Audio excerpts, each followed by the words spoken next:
La Superestación.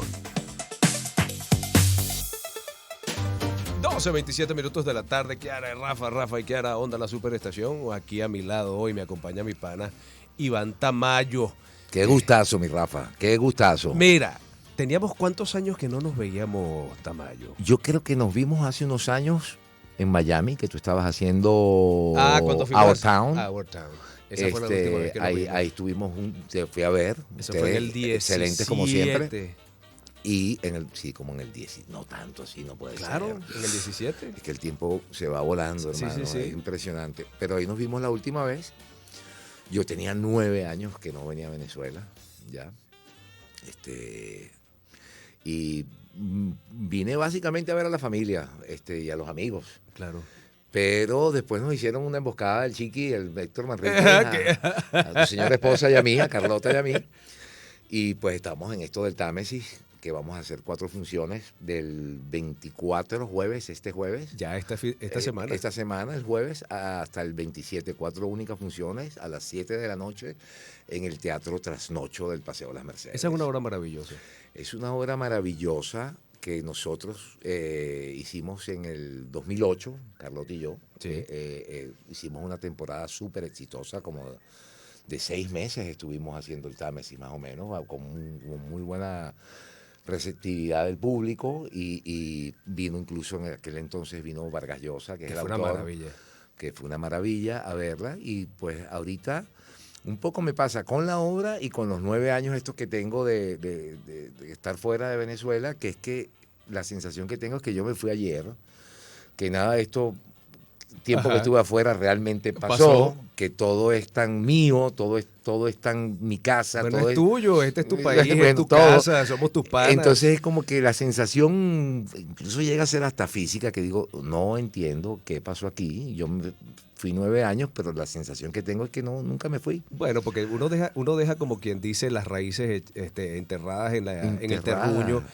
Y eso hace justamente que no te sientas un extraño en tu propia tierra cuando regresas. No, me siento absolutamente, además consigo a las personas que siempre he querido y siempre, o sea, uno nunca se va, realmente nunca te vas. Y creo que lo que ratifica esa afirmación de que uno nunca se va es cuando vuelves y dices, pero es que yo me siento igualito, yo me siento que no pasó el tiempo, yo me siento que transito las calles que siempre están así. Yo te vi esta mañana, Iván Tamayo, aquí se une esta conversa del alto mando. Un ratico, porque ahora tengo que volver a salir. Bueno, ¿cómo hago? Es que estoy solicitada, ¿qué hago? Mi amor, hay que vivir el momento. Bueno, exactamente, Eso, sí. no, estoy aquí, ahora me salgo 2 segundos porque solamente voy a invitar a nuestras funciones de este fin de semana y es vuelvo que a entrar. justamente estamos hablando en este momento de Al Pie del Támesis y de las 4 funciones que van a hacer esta semana. Sí. Estábamos haciendo un poquito de historia cuando ustedes la montaron en el 2008. Sí. Vino incluso el autor, Vargas Llosa. Eso fue una cosa muy buena por un lado y muy terrible por otro, porque yo nunca me había estado tan nerviosa, la verdad. Pero ustedes estaban sensacionales y la obra es una obra excelente. Sí. El tema de la obra creo que ahorita está más vigente que nunca y eso se me acaba de ocurrir esa frase, ¿no? Que está muy vigente el tema. Bueno, es que todo ha cambiado, o sea, no se hablaba de ese tema con tanta fluidez y con tanta... no se hablaba... Y a veces, y yo debo acotar con tanta fluidez... No te vayas a poner brava. Pero a veces, no, pero Ajá. Ya ahorita esto ha dado una vuelta. Porque es que tú... ¿Qué yo qué? Tú eres como... Porque eres como... Es que todo el mundo sabe cómo soy yo, que yo soy como un foforito. Entonces, mira, es una cosa, es una conversación agradable. Tranquila. Conversación agradable. Sí. Yo digo que sí es verdad, está muy vigente porque claro, ahora todo el tiempo se está hablando de eso. De hecho, hay un caso que está en redes que ustedes ya saben cuál es, ni lo voy a nombrar. Pero digamos que eso ha dado como una vuelta en U y entonces ha hecho que ese tema, que es un tema bien serio y bien complicado y no fácil de entender, se haya frivolizado de la manera. Estamos hablando específicamente del tema de Al Pie del Támesis de Mario Vargas Llosa. Tiene que ver el personaje central, o el personaje femenino central, son 2 personajes, son 2 amigos que se reencuentran después de muchos años, pero uno de ellos 2 ha pasado por una transformación, por un cambio de sexo. Dejó de ser amigo y ahora es amiga. Sí. Y en este reencuentro, el amigo que sigue siendo hombre no entiende mucho y empieza toda esa conversación en el cual más o menos vamos entendiendo cómo fue la relación de ellos y qué fue lo que sucedió. ¿Qué fue lo que sucedió? Porque se separaron, porque y todo el proceso de evolución de él hacia ella. O sea, mi personaje se llama Pirulo y se llama Raquel. Exactamente. Entonces, ¿cómo pasó de ser Pirulo a ser Raquel? Y hablando de cómo ustedes abordan esta obra después de tantos años, 15 años han pasado desde la primera vez que la hicieron. Sí. ¿Cómo ha sido ese proceso para ustedes desde ahora, con 15 años más de vida entre ustedes como actores? ¿Cómo ha sido? Yo me estoy divirtiendo más. Ok. Yo lo estoy abordando, no, digamos, con las directrices originales, pero ahí como hay una cosa que me pasa a mí ahora. Primero, claro, tengo los nervios, más nervios en el sentido de la responsabilidad, porque cuando uno se va haciendo más grande, te sientes más responsable cada vez que vas a entrar en escena, ¿no? Cada vez que vas a hacer algo. Pero hay una cosa donde también me siento más relajada, por otro lado, ¿no? Porque y yo en este momento siento que me estoy divirtiendo muchísimo más con el personaje de lo que lo hice hace 15 años. Eso me decía Iván, que también se sentía... Sí. O sea, yo siento que está como transita por otra parte.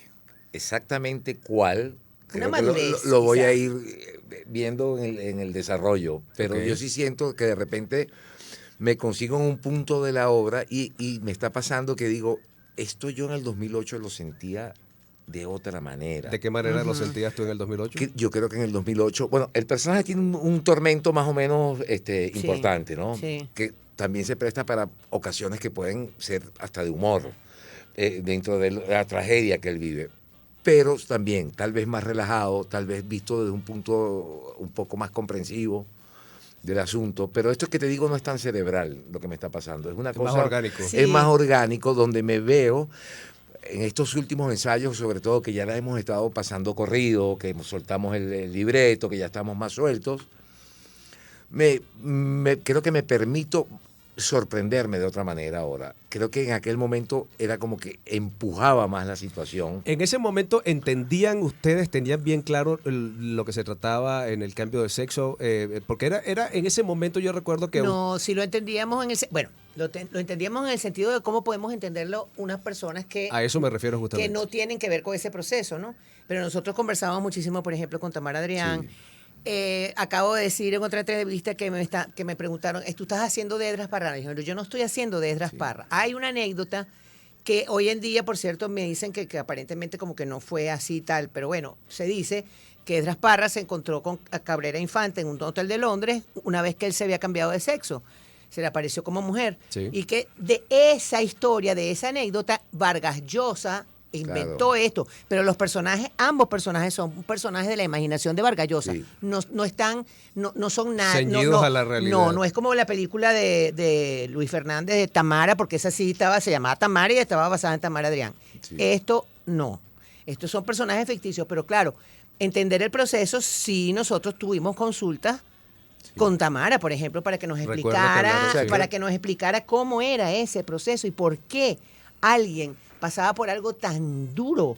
Incluso como en el caso de Tamara, que después de haberse casado y haber tenido hijos y una vida heterosexual normal. Y entonces explicar la diferencia entre la preferencia sexual y la identidad de género, que esa es el meollo del asunto. Y eso se trata también en la obra. Se dice pues en la obra. La obra, bueno, creo que también habla un poco de no habla directamente de la tolerancia, pero de cómo un hecho de intolerancia que se transforma en algo, podemos decir, violento tal vez, Sí. no quiero dar más información de porque la que debo, porque pero cómo esa impulsividad también te puede marcar la vida al que... Sí, eso es bien interesante. Al que actúa impulsivamente, ¿no? Sí. Y cuáles son las consecuencias que puedes llegar a tener por dejarte llevar por un impulso o por un prejuicio, si lo quieres llamar así. A mí siempre me sigue llamando la atención precisamente de esas entrevistas con Tamara, que es algo que creo que está en discusión ahora y que, pues, valga la obra, si es para, no diría que para arrojar luces, pero sí para arrojar tema de conversación y que entendamos un poco más de lo que sucede. Sí. Es un poco que ella particularmente, el cuento principal, el basamento de la historia de Tamara, que es el cambio de sexo. Es el cambio de sexo, es que ella desde muy temprana edad en su vida sentía que estaba en un cuerpo que no le pertenecía. Que eso es algo, desde mi punto de vista, uno de repente uno más o menos tiene puntos de referencia. Sí.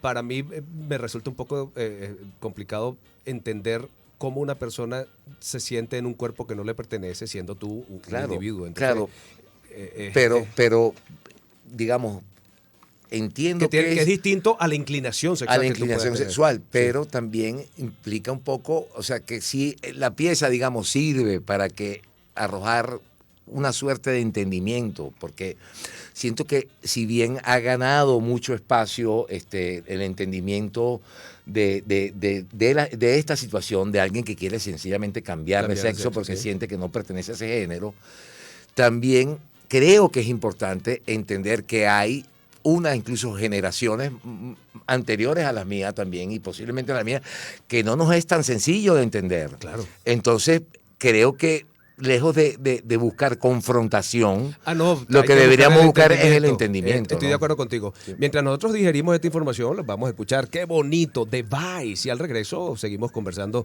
con nuestros queridísimos Carlota Sosa y Iván Tamayo, que están aquí en el estudio. Ya venimos. Hoy en las 3 cosas que debes saber, te contamos cuál es la nueva variante de interés de COVID-19, cuántos pasos al día son suficientes para mantenerse saludable y por qué la paloma es símbolo de paz.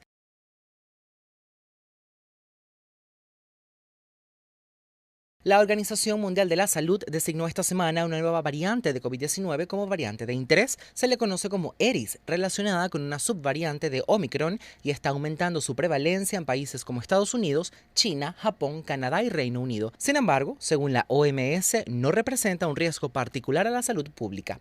Los equipos de la Universidad Médica de Łódź en Polonia y de la Facultad de Medicina de la Universidad Johns Hopkins en Estados Unidos analizaron a más de 226.000 personas en todo el mundo y el estudio demostró que 4.000 pasos al día son suficientes para comenzar a reducir el riesgo de morir prematuramente por cualquier causa.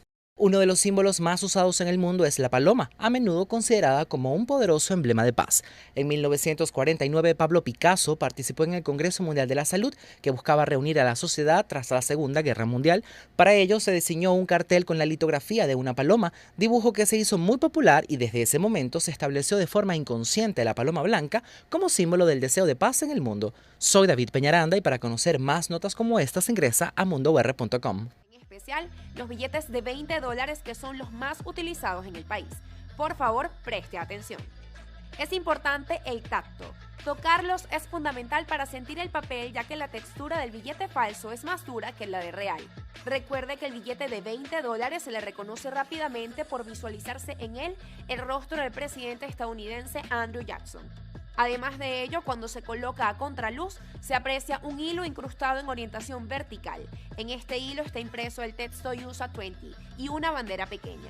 Dichas características deben ser visibles desde ambos lados del papel moneda auténtico. Por último, al inclinar ligeramente el billete se notará el número 20 en la esquina superior derecha, cuya característica principal es el cambio de color de cobre a verde. Aunque su demanda sea alta, procure acudir a un banco para adquirir divisas, ya que en esta entidad tendrá la seguridad de que la moneda que reciba será líquida. Astronautas de la NASA volverán a la Luna después de medio siglo. ¿Qué diferencias tiene esta misión en comparación a las anteriores? La Agencia Espacial Estadounidense ha trazado un plan para lograr que un nuevo grupo de astronautas recorran la Luna con el objetivo de aprender a vivir en un entorno del espacio profundo durante largos periodos de tiempo, buscar agua y conocer las posibilidades de crear bases permanentes en su superficie, según declaraciones de Bill Nelson, director de la NASA. El plan está trazado para que 4 astronautas recorran la órbita de la Luna en noviembre de 2024 y posteriormente se dé el primer alunizaje en décadas y al menos 2 astronautas para diciembre de 2025. pero esta vez se recorrerá una superficie lunar distinta. Las misiones llegarán al Polo Sur, conocido como el lado oscuro, y la planificación está hecha para que los estadounidenses puedan recorrerlo antes que países como China.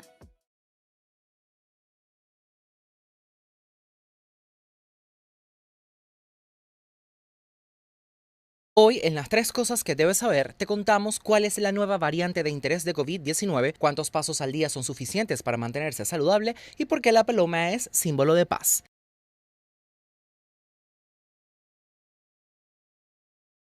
La Organización Mundial de la Salud designó esta semana una nueva variante de COVID-19 como variante de interés. Se le conoce como Eris, relacionada con una subvariante de Omicron y está aumentando su prevalencia en países como Estados Unidos, China, Japón, Canadá y Reino Unido. Sin embargo, según la OMS, no representa un riesgo particular a la salud pública.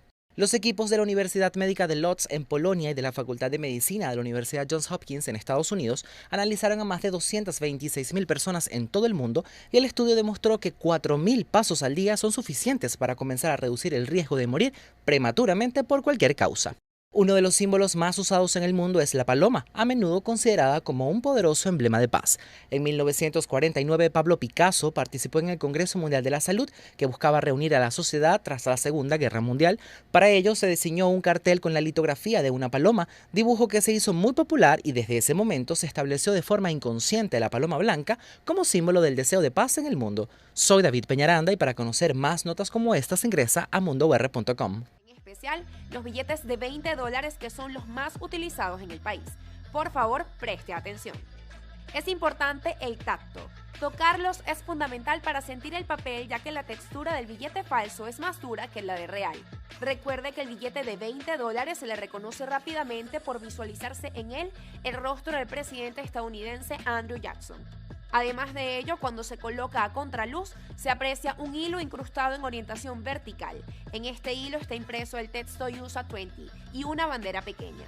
Dichas características deben ser visibles desde ambos lados del papel moneda auténtico. Por último, al inclinar ligeramente el billete se notará el número 20 en la esquina superior derecha, cuya característica principal es el cambio de color de cobre a verde. Aunque su demanda sea alta, procure acudir a un banco para adquirir divisas.